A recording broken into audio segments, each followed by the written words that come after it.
부경대 신문실온 2022 06-14 디지털 자산 규제 구멍은 거래소, 고질서 정책 펼쳐야.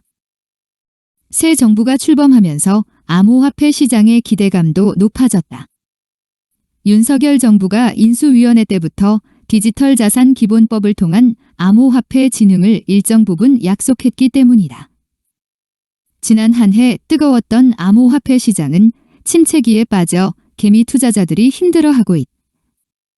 설상가상으로 최근 루나 사태는 불난집에 기름을 붓는 꼴이 돼버렸다. 지난 2018년 이후부터 우리 정부는 암호화폐와 블록체인이 분리 가능하다며 규제론을 내세웠다. 암호화폐라는 용어부터 부정했다. 국가가 발행하거나 인정하지 않았기 때문에 화폐라는 용어를 사용할 수 없다는 것이 근거였다. 이는 코인과 토큰의 작동 원리를 제대로 보지 못한 채 피상적으로만 접근한 결과이다. 사람들의 높은 관심과 비교하면 정부가 드러낸 시야는 매우 좁았다. 이렇게 우왕좌왕하는 사이에 미국과 중국은 블록체인 관련 특허를 가장 많이 보유한 국가로 자리매김했다.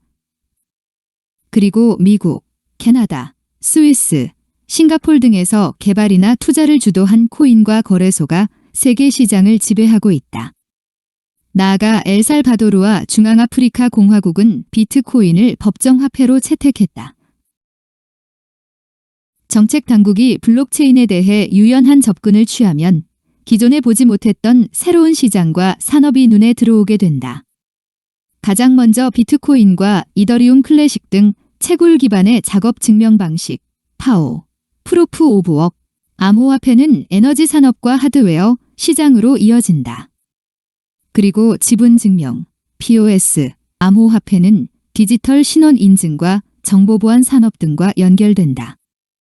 이 외에도 현실과 똑같은 가상세계, 즉 디지털 트윈, 디지털 틴이 온전하게 설계되려면 암호화폐가 필수적이다. 암호화폐는 디지털 트윈이 적용된 세계에서 사용하는 디지털 지갑 분야의 혁신적 기술이기 때문이다. 암호화폐 분야에 정부의 규제가 무용지물이라고 주장하는 건 전혀 아니다. 정부가 규제 혹은 진흥 사이에서 갈팡질팡하는 사이에 국내 암호화폐 거래소는 고삐 풀린 망아지가 되고 있다. 해외 거래소와 비교해 상대적으로 높은 수수료를 받고 있지만 암호화폐 투자자와 신생기업을 위한 보호와 촉진 장치는 체계적으로 마련되지 않고 있다. 국내 거래소는 규제 구멍을 통해서 자전거래 의혹도 받고 있다. 자전거래는 투자자가 코인, 주식 등 자산을 반복해서 사고 팔아 거래량을 부풀리는 행위다. 국내 거래소는 법과 규정이 미비한 틈을 타서 사람들에게 잠재적 해를 입히지만 혁신적 서비스 제공에는 매우 인색하다. 암호화폐의 부작용과 역기능이 존재한다고 해서 정부가 모든 측면의 설계와 운영에 강제적으로 개입할 필요는 없다. 과거에는 사회 전 분야에 걸친 치밀한 관리와 통제가 정부의 공적 책무였지만 복잡해진 현대 사회에서 이를 적용하기는 힘들다. 우리 사회에 명확하고 당장의 위험이 가시적으로 나타나지 않는다면 통제를 효율적으로 줄이고 유연성을 갖추는 것이 유능한 정부이다.